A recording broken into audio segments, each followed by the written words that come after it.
They always said silence is strength. But in my world, silence was survival, because speaking up only made me smaller. And I learned early that being invisible was easier than being mocked for trying to shine my name as Harper.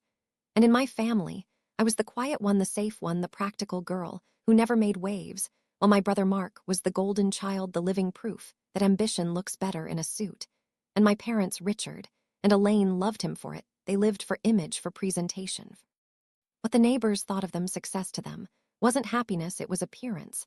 And I was their stability, their background music, their invisible support system that made the show run smoothly. That night, I should have known the laughter wasn't harmless. We were at a restaurant so pretentious that even the waiter looked rich. I had just started eating when Jessica, Mark's fiancée, tilted her wine glass and smirked the same way she always did. When she was about to perform, she said, "So Harper, tell me, are you still doing that?" Boring number thing. I blinked. She made a counting sound. Like a disease, the table erupted in light laughter. My father chuckled. "Our Harper. Always the safe one," my mother added. "We just hope you find a nice man, dear, something to balance all that seriousness." Jessica's smile sharpened. "Oh, come on, it's adorable that she still believes her little spreadsheet app is a real business, isn't it?" The laughter felt like a blade sliding across my skin. Quiet but deep. I didn't cry, I didn't flinch, I just placed my fork down. That small click of silver on porcelain sliced through their laughter. Like lightning, the table fell silent, waiting for me to laugh along, waiting for me to play my part. But I was done performing. I looked straight at Jessica and said evenly, "You're talking about Ledgermind, aren't you?" Her eyebrows twitched for a fraction of a second. Surprised that I knew the name, she smirked, recovering. "Yes, a cute little AI company. One of our investors mentioned it. We're planning to buy it for pennies." I tilted my head. "You can't buy it," she frowned. "Excuse me, you can't buy it," I repeated, "because I own it for the first time in years." The table was silent, not with politeness, but with disbelief. My brother Mark stared like he didn't understand the words, and my father's fork froze midair. My mother's smile cracked, just slightly. Jessica blinked, the wine glass trembling in her hand. I didn't explain, I didn't need to, I just let the truth hang there. And somehow that silence felt heavier than any scream, because what they didn't know, what they never cared to ask, was that for 4 years I had been building quietly while they were busy performing. Ledgermind wasn't just some app, it was a forensic accounting AI that could detect hidden fraud patterns across massive financial networks, work that took humans months. My system could do in seconds. It wasn't pretty, it wasn't loud, it just worked like me. And a week before that dinner, I had signed a licensing contract worth $2 million. I didn't say that part, I didn't need to. The truth was already enough of an explosion. When I left that restaurant later that night, the sky looked too quiet, the city lights too sharp. I didn't feel triumphant.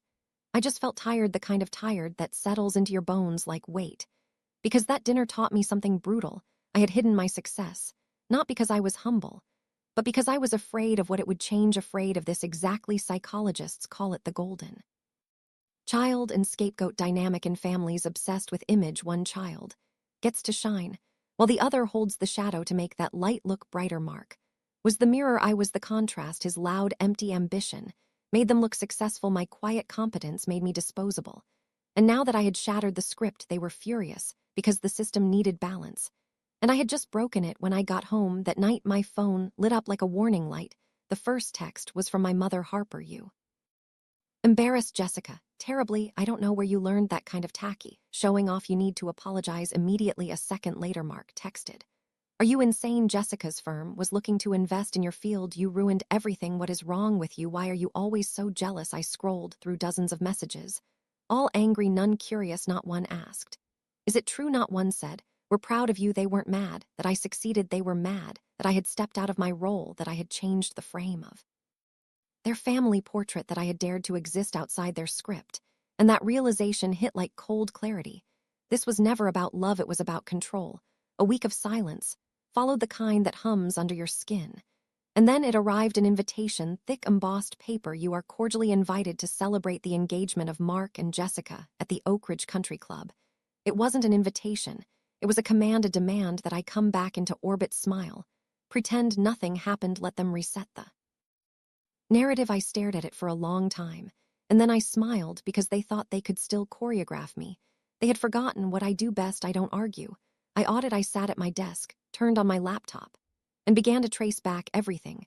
Jessica had said, "We're planning to buy it for pennies." How did she know about Ledgermind at all? 6 weeks earlier, I'd quietly sent out a limited sandbox demo to a handful of venture firms under a dummy LLC called LedgerWorks to test interest. One of those firms was Jessica's. I pulled up my server logs. The data never lies within minutes. I saw it repeated attempts from her firm, not just normal access, but breach attempts, multiple unauthorized pings against the sandbox wall. They had tried to bypass encryption and dig into the real core code. They weren't evaluating, they were stealing. My stomach twisted, but my fingers kept moving. Because I had built protections, a honey trap embedded deep in the test code. If anyone tried to clone or export, the system would quietly activate their webcam and microphone and record 5 minutes of their meeting harmless legally, but enough to show intent. I found the file timestamped 6 weeks ago. I hesitated. Then clicked play. The grainy footage loaded. Jessica in a sleek boardroom, leaning over a laptop, 2 engineers beside her. One said, "The encryption's too tight, we can't get through." Jessica's voice was calm, cold, confident. "Forget the front door," she said. "Just copy what you can of the algorithm and rebuild it." She smirked. "By the time we launch, the little accountant who made this will never know what hit her." My hand trembled. I stopped the video and sat back in the chair, breathing slowly. She hadn't just underestimated me. She declared war without knowing. I had already won. The night of the engagement party came too soon. The country club glittered like a movie set, chandeliers soft, just white orchids and fake smiles. I arrived in a navy blue dress. Simple, structured, no apologies. My mother spotted me instantly, relief washing over her face. She rushed up, whispering, "You came, thank God. Now please be nice." I smiled. "I won't do anything, Mom," I said truthfully. I watched my family perform. My father giving a booming toast about synergy and family legacy. Mark grinning wide with champagne confidence. Jessica glowing beside him. They looked like perfection. Until Mark raised his glass and said, "And to my sister Harper, I'm glad you're here tonight, so you can see what real success looks like." Laughter, polite and practiced. Just smiled at him, then at Jessica, her smug little grin that told me she thought she'd buried my name already. "May I say a few words?" I asked. Nobody answered, so I took the microphone anyway. The music faded, the air tightened. "Congratulations to my brother." "And to Jessica," I said evenly. "I just wanted to say, Jessica, you were right." Everyone froze. "You were right at dinner." "My job is boring," I said slowly, deliberately, painfully boring, especially when I spend hours reviewing internal video audits like this one. I reached into my clutch, pulled out my phone, and walked to the projector, connected it, and tapped play. The screen flickered. And then came Jessica's voice, sharp and cruel. "Forget the front door, just crack the code. By the time we launch, the little accountant will never know what hit her." The room stopped breathing. My mother's hand flew to her mouth. My father's color drained. Mark looked lost. Jessica lunged toward me, fury twisting her face. But I didn't flinch. "Don't," I said quietly, my tone cutting through the air. "That's called intellectual property theft, Jessica. And it's a federal offense, and congratulations, you just confessed in front of 150 witnesses, including your own investors." She froze, staring at me, and I smiled calmly. "Because that wasn't even the best part. As some of you may have gathered, I'm the founder of LedgerMind, and last week I signed an $8.2 million licensing deal. But here's what Jessica didn't know." I paused, letting the silence burn. "This morning, I finalized a merger with the holding company that owns her firm. My new position starting Monday is Director of Global Compliance and Data Security, which technically makes me her boss's boss." I turned back to her, smiled. "Professionally, see you Monday for your exit interview."